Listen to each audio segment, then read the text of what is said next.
bütün bacı kardeşlerimin hepsinin biliyorum kalbi, yüreği buradadır.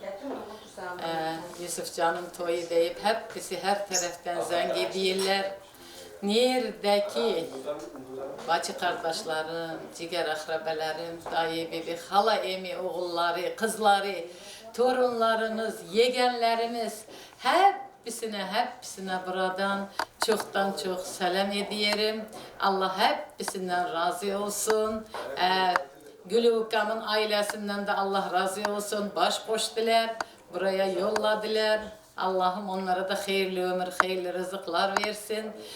İsmail eniştemden de Allah razı olsun.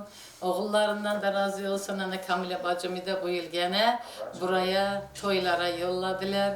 Allah hepsinden razı olsun, sağ salamat olsunlar.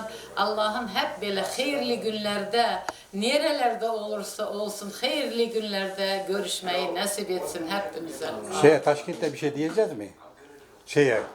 Ekrem Eken'in karısı rahmetli Güneş abla. Hepsine neredeki Özbekistan, Kazakistan, Kırgızistan hepsi ciger akrabamızdır. Hepsine çok iyi selamlar. Enişteyi söyle, enişteyi. Ben söyledim ya, söyle. Gene söyle. Valla bugün bizim hayırlı günümüzdür. Cuma günüdür ya bugün, aziz günü.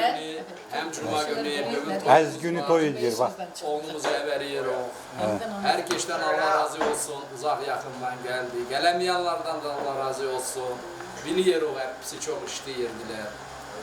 Herkesin evinde toylar olsun, en kötü günleri böyle olsun. Her vakit ciger akrabayla iyi günlerde görüşmeyi nasip etsin. Sağ olun. Kalanı toyda oynuyor. Amin. 90 aylık işimizi yapalım.